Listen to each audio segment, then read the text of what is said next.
Hello and welcome everyone to the Global Lens with Avantika. I'm Avantika Kansal, and today we turn our focus to New York City, a city which has just made history. Now, of course, we are going to talk about Zohran Mamdani and his win as a mayor, which has been described as bold and even revolutionary.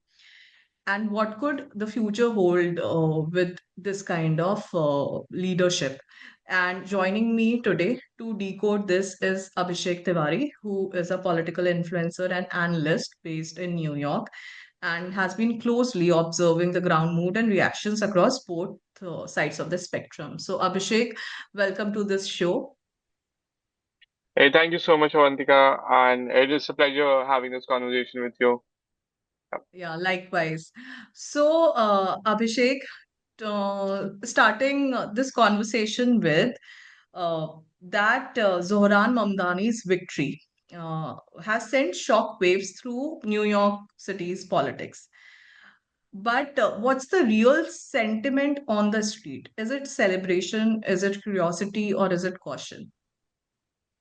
I think it would be wrong to say if it's one straight answer. It's a mix of all three things. Traditionally, the voters have been very this is in New York. People are very democratic, so most of the supporters are from the Democratic Party. But if you go ahead and see, there's like a mix of high enthusiasm and high expectation. Zoran has given hope to a lot of new first-time voters. Hope to a lot of immigrants who live here. New York is built on immigrants. That is what he even said in his speech, and that is very right because a lot of people here are from, especially in the Manhattan or the Brooklyn or these spaces, the big boroughs. They have been immigrants, and they saw Zoran as a hope for themselves, and also the identity of being an immigrant was very much rallying behind him. So that is mixing with the sentiment here, but there is a lot of curiosity.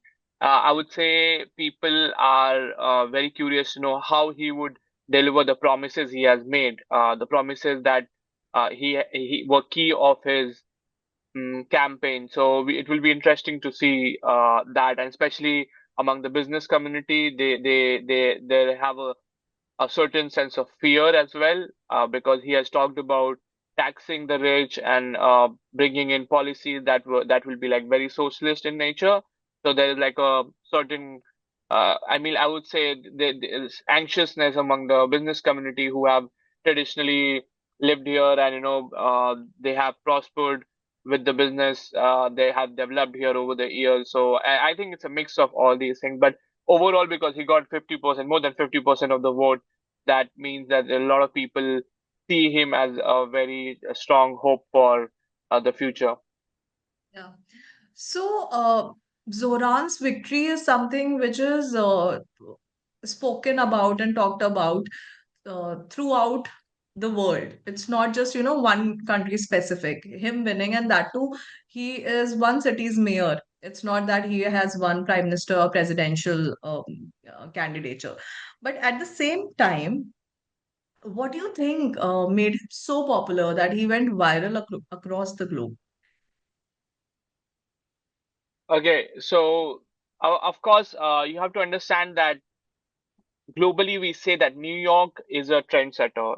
It's not just a city, but it's a city of trendsetters. All the big movement from the LGBT to the big Wall Street, and if you talk about innovation, all of that has started somewhere in New York. And even to say that the U.S. president comes from the same city, so it is a city which is, in true sense, a global trendsetter. And speaking from the statistics, it is considered the New York mayor is considered to be like 15th most powerful position in the world. So it is not surprising that New York has a global influence. Uh, then also comes the idea of representation and identity politics that Zoran has very well used, and that kind of sets the tone in the world that he is from a minority religion, a young candidate. The global age is also very young, and to see someone as old as 34 years or 33 and 34 years age making a big difference, and people see this as a very strong progressive resurgence that amid the global concern about populism, authoritarianism, centrist fatigue, and the result offers one narrative that is progressive resurgence. So it's like a politics that brings the progressive resurgence again. So that could be a very strong reason that that has set the signal. Also, going ahead, New York is the hub of global investment and market signals. So everyone watches New York Stock Exchange, like that sets the tone for the market. So it's a very, the global business have been watching it very closely. That what could be the impact of that on the global indexes of market, and also if you know that the geopolitics of urban leadership, most of the cities that sets the trend globally are urban cities, and they have the because of the media and everything being based out of there, and the fact that the New York is the major global city, and that has elected a Muslim, a immigrant, a socialist, and that may shift how cities and nations and global media interpret representation, diversity, and progressive governance. So that is some way, I would say it is a influence on the diaspora politics, which global network of urban leaders and partnership between different cities will be influenced by that. So we see that very much uh, what it could be mean like, and that's how I would say it, to summarize that it shows what it means for the global world. Yeah. So circling back to the basic point, what do you think really clicked uh, in his campaign with young working class and immigrant workers? So the basic have been the grassroots campaign. If you see how he started, his campaign was holding a mic and asking people what matters to them. Okay. Mm, So he reached out to people on grassroots, and that's why he got a traction on grassroots, and with having single digit influence to making it to like 50% of vote bank, the journey has been only through the grassroots advocacy. He brought in issues that were like the elephant in the house, like it's almost like in you're not addressing the elephant in the room, and that was because traditionally a lot of big businesses have lobbied behind elections for not bringing those issues, like the issue of rent control. You see, he grabbed it like, with both his hands. He just knew that, this might not get him the funding, but this might get him the votes. And that kind of did set the tone. The, things he have talked about, because he realized that the cost of living in New York is very high. And he talked about, like generals, like the grocery stores, and those ideas touched everyone's heart, because here you have to pay a lot for that. And mm, then also New York also has a lot of disparity. mm, It does offer everyone the opportunity. New York is the best city for opportunities. Anyone can grow rich, but people have not traditionally been like able to do that, and that's why when he said tax the rich, it kind of uh, triggered everyone that yes, it should be done. There should be distribution of wealth, and distribution of resources that people are acquiring from the benefit of the city, and it should be distributed among everyone, because not everyone is able to grab those opportunities. So there's a growing anxiety about like more opportunities that could be there, and like making the buses free. The cost for transportation has gone high, and those kind of issues were like very grassroots issues, and he brought into those issues as the center of his campaign, and he very clearly avoided going for like an ideological debate, or bringing into like influence of other countries or other dialogue. He just kept it very concentrated to grassroots, and he kept reiterating them in his campaigns. He kept reiterating in their debates, so that kind of made people feel that he's talking about us rather than talking about the lobbying group, and that is something which did touch a lot of voters here. okay, okay. So while Mamdani pledges that there would be rent freezes, fare-free buses, and tax hikes on the rich, which sounds really transformative, but really expensive as well. So, can he realistically deliver without shaking investors' confidence also? And also, do you think it's viable, like, especially putting tax hikes on the rich and then Okay, rotating, so flowing that money across? okay, so there is like the short answer is that some parts are possible, of course.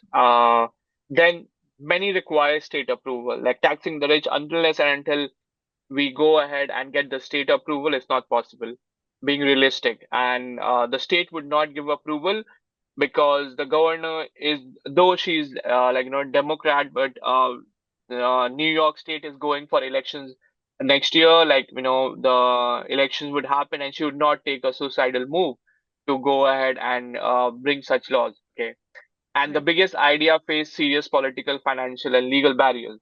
So that is like over the world, the bigger the idea, the more radical the idea, the more serious backlash from political field, like financial field, and the legal barriers are also there. So his success will depend less on ideology and more on negotiation with uh, Albany union agencies and the city council. Okay, so he has to go ahead and negotiate into that, and he is young. He is very young, and it would be interesting to see how he does that. Okay, many New Yorkers don't realize it because in campaign he did not talk about it. Mm, That Albany controls the income tax, the rent law, the MTA, the major housing regulation, city budget limits, and all the criminal justice system.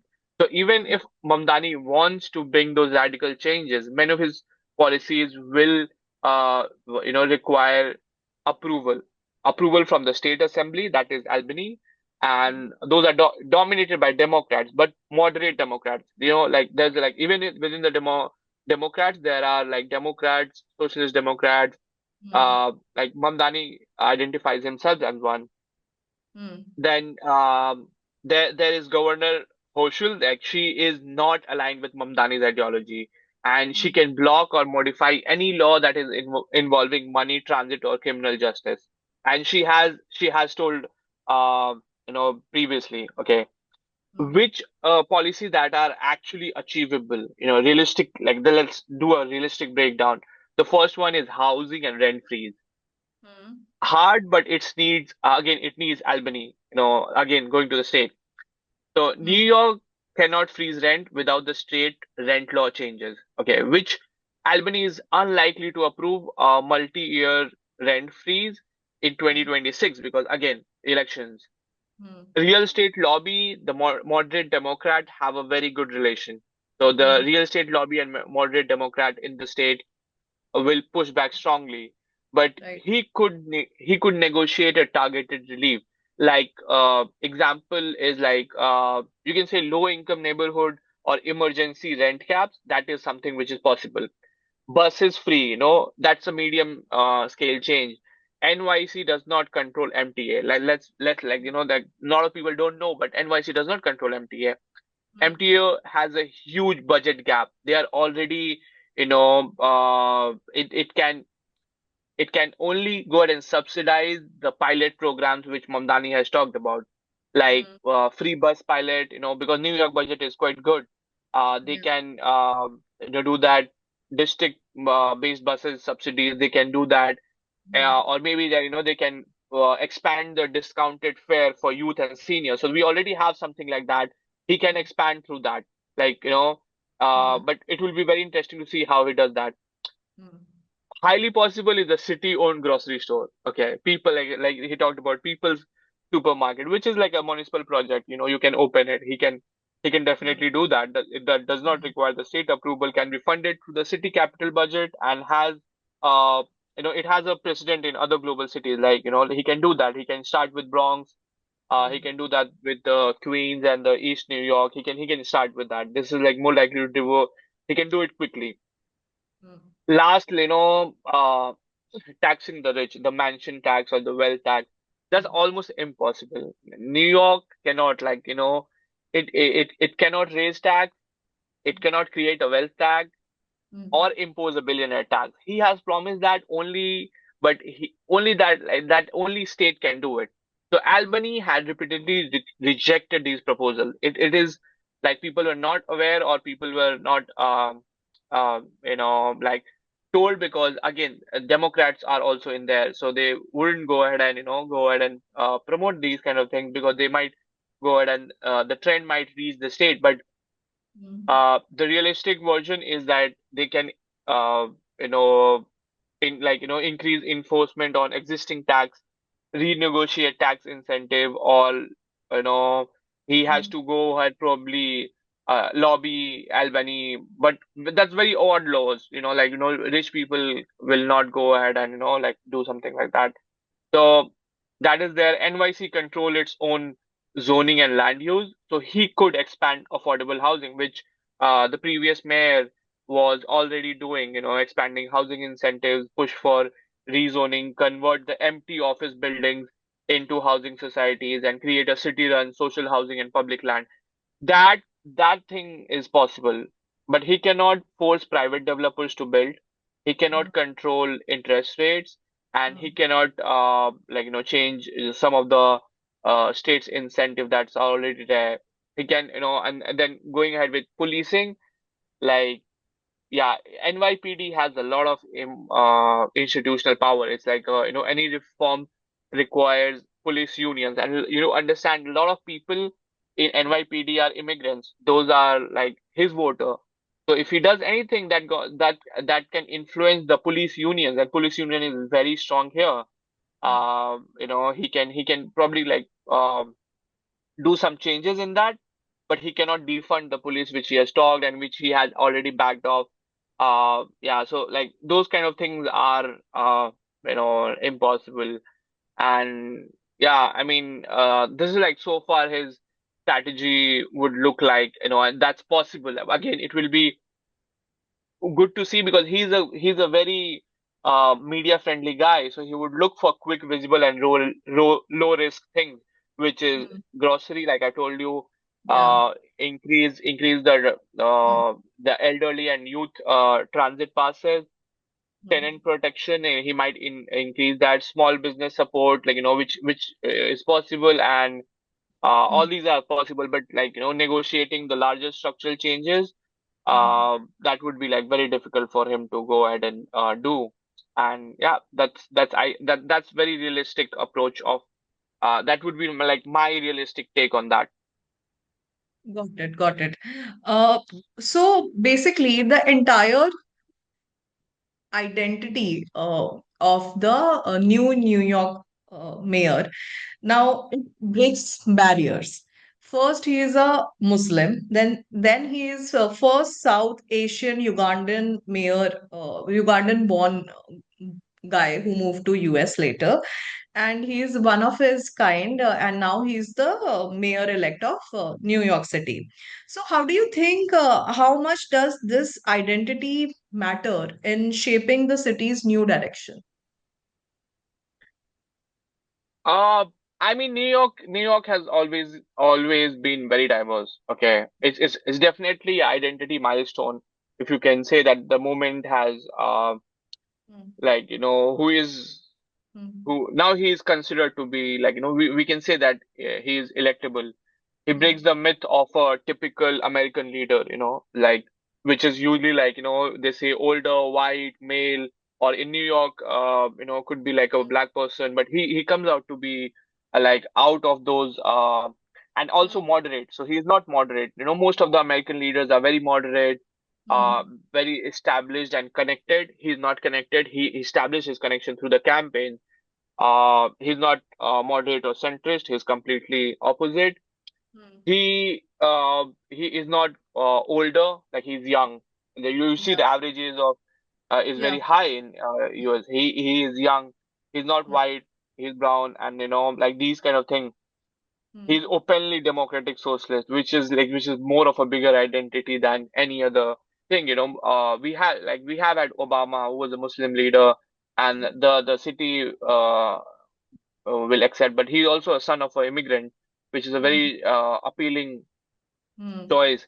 And he's the first Muslim mayor of the New York. That is something, a global barrier breaker, yeah. because he has even talked about post 9/11, where Muslim identity has often been associated with a lot Yes. of suspicion for foreignness and otherness, and then from there to here, it's a big change. But it's not surprising in New York, because New York has a lot of diversity. It is very welcoming towards people from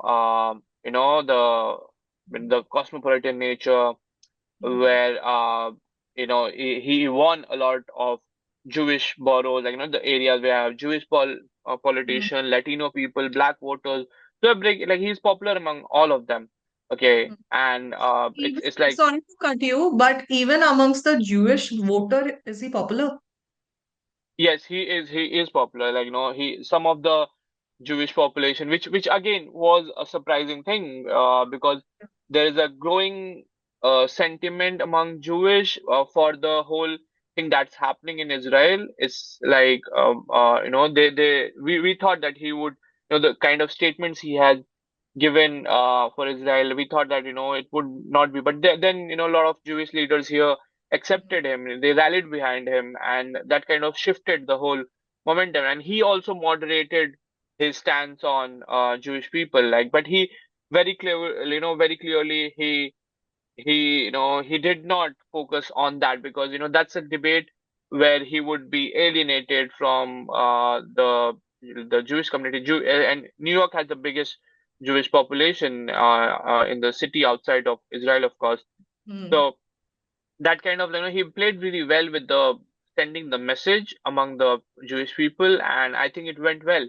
He mm, tried to show concern about what's like what's happening in Israel and Palestine, but was not very openly critical, or I would say very supportive of either communities, which other mayor candidates were, like, and he played well about mm, that.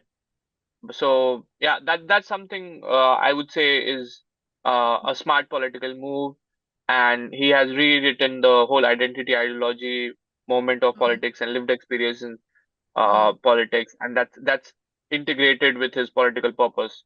So mm, he represented the presence very well of the issues, and that led to his rise in like power. And also, like, of course, South Asian. He is son of Meera Nair, like very mm, popular Indian director, and his father is also Indian origin, a yeah. guy well known Mm, in the, like, Columbia mm, University. Columbia University has, of course, a very strong influence, mm, and he also does not come from wealth. That is also a big thing. The Bloomberg who was yeah. mayor, and Yeah. the other people who come from wealth and Mm, power and dynasty, and he does not come. He comes from, like, mm. he is not, I would say, like a very, like, his background is a pretty, like, decent. I would It's say far. the middle class, but not Yeah, from the traditional wealth or dynasty. yeah, not traditional wealth or dynast, but having said that, his father comes from a background which is very academic, research oriented, especially in the field of politics. And basically, there came a point in Uganda where Asians were exiled when he was 4 years or 6 years old. Yeah. So, having said that, he comes from a place where there was a lot of knowledge around politics, and maybe I'm not sure, maybe, but while growing up, they were able to also maintain that or establish that kind of contacts.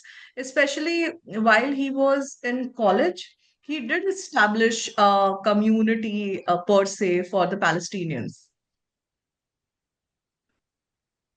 Yeah. Zoran, So yeah. I'm talking about Yeah. Zoran Yeah. here, while he was in college. Of course, when he was in college, he studied in Columbia. He did his undergrad here, and he had leadership quality. He was able to go ahead, and that's almost everyone in Columbia. Columbia is a very political place. You must be knowing about the history of it. Hmm, Ambedkar studied here. A hmm, lot of people who with very strong political influence. Some of the, like, state heads in the world have studied here.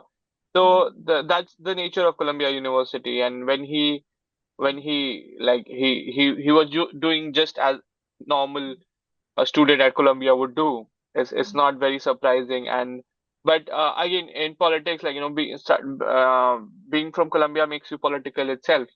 mm, So I would not say, but that does not translate into like being political power, which he has become. There are a lot of people who study at Columbia. They're just doing a job, but I would say he has his unique quality of being influenced when he was in the city council, and like when he kind of like mm, decided to run for elections. He did bring in a lot of creative ideas, and he like it's a very, like I would say, it's not a everyday or every Columbia student story or every person with political knowledge story. The way he executed it is unique. So you have to acknowledge that there are a lot of people who are from those background of mm, like the political knowledge, but they like New York has the UN network. New mm, York has a lot. New York is very political. Let's accept that. Every signboard you see has political signals. You can decode it in political terms. It is mm, there. absolutely. But again, Mm, someone like Zoran made a mark in that talks about how he has understood the people there, how he executed his campaign, and that requires a lot more than political knowledge. mm. So that is something very unique about him. Okay.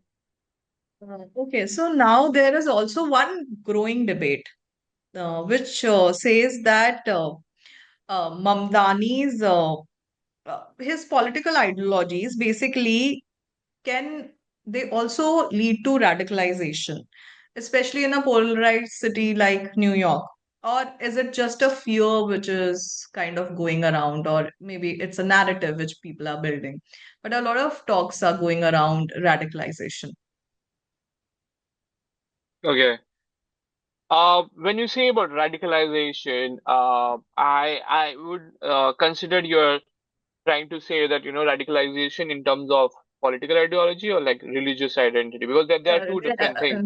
Not political ideology, religious ideology, hidden behind the socialist work that Zoran is doing or is going to do for New York.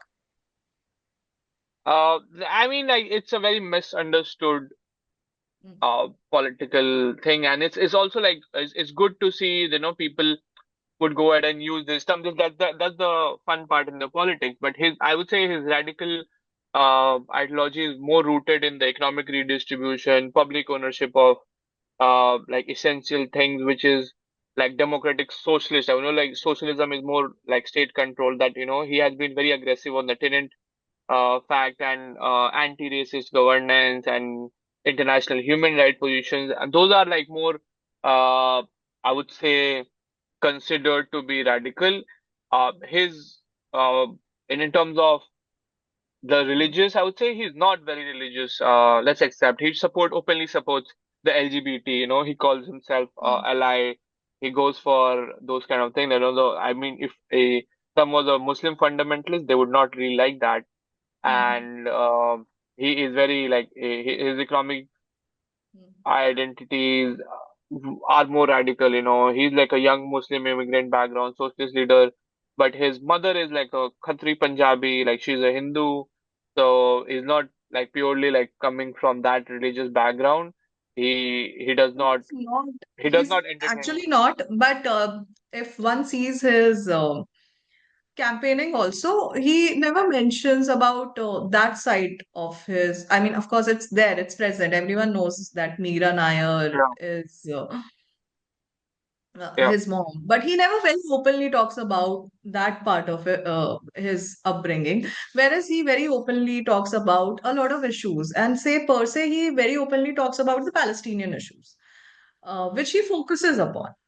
Uh, Yeah. Now, the other thing, it's just a part of his upbringing. He never focuses on that. No, I mean everyone in US talks about it. Like every political person has one or the other view on Palestine and Mm, Israel, and it's that's the nature of politics here.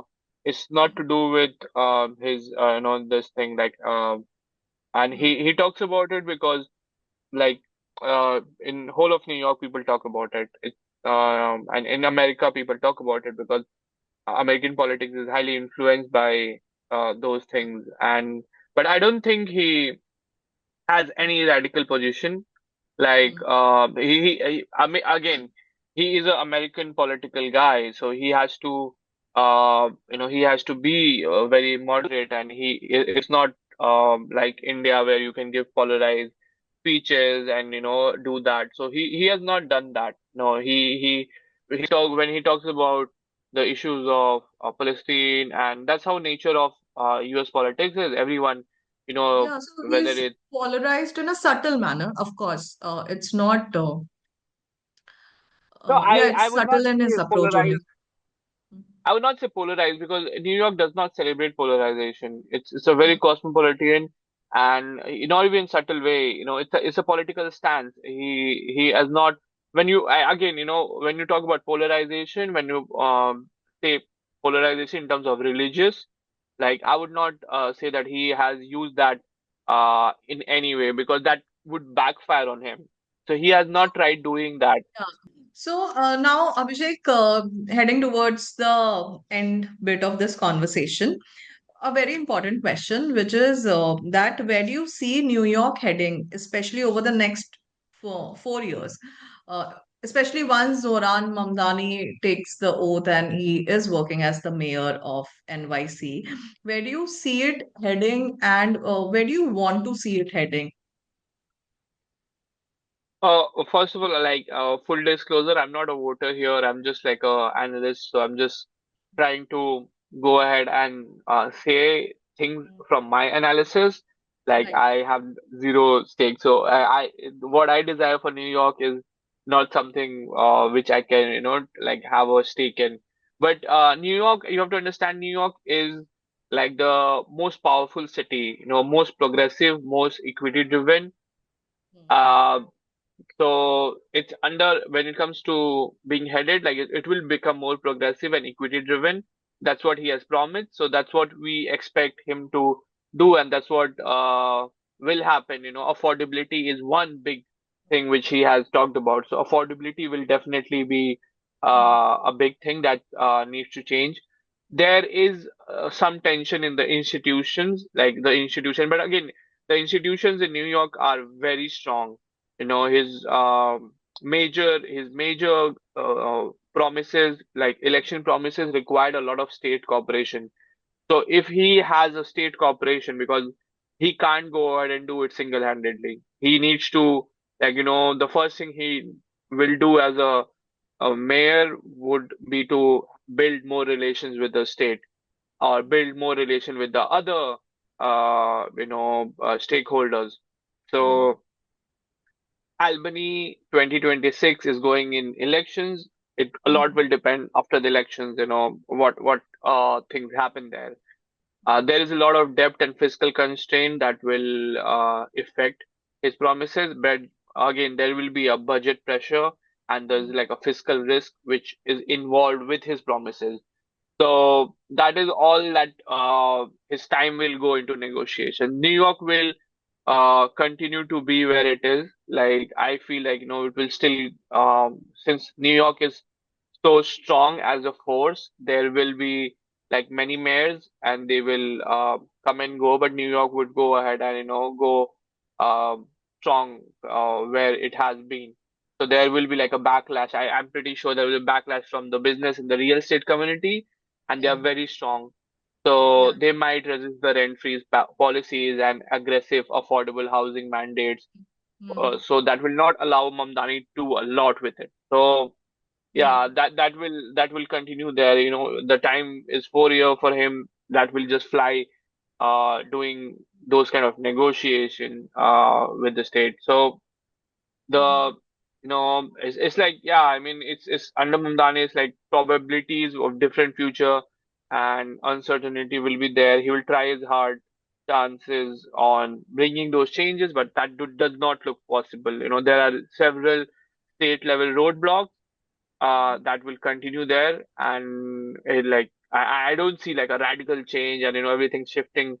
It does give you his campaign does give you a picture globally that a lot will change. But if you will see it over the time that Mm, it won't be possible, like because the institutions in uh, New York are very strong and independent, and the mm, people here are mm, like people here are very much in like the union based political voters, like different groups. So there might be a political campaign that brought a lot of socialist hope, but doing those changes would require a whole lot of ecosystem change. That requires the state level intervention, that requires the whole union being changed, and everything completely shifting. That's a long marathon goal. It's not just in 4 years that can happen. got it, got it. Uh, Yeah. Thank you, Abhishek, for joining us and taking us through so many insightful points, so much information. Anything that you want to add here? Yeah, I mean, I would love to add that, like, we have to go ahead and see Mamdani's victory more in terms of like a movie. You watch the movie, you feel very excited about it, but Mm, it's not really realistic. So mm, he has been very filmy, if to put it in, the Bollywood way. He has been very filmy in his campaign, but the changes require a lot of ground changes, and that's like, film is not the real. So let's see what happens after the film. You have to go ahead and yeah. make those film a real landscape. So it's like that's what how I see it. It's a good, very filmy campaign, very good marketing guy, very camera friendly, very Mm, good mm, graphics and visuals and dialogues, and he did campaign in different languages, mm. which did like it's a good study for political election. But he as a statesman, uh, it would be very difficult for him. Okay, okay, got it. Thanks a lot, Abhishek. Really appreciate you giving us your time. And yeah, hopefully we will also have another round of discussion in another 1 year, maybe 6 months to understand where now NYC is at. Oh, definitely, definitely. I am very closely looking forward to that. Yeah. Sure.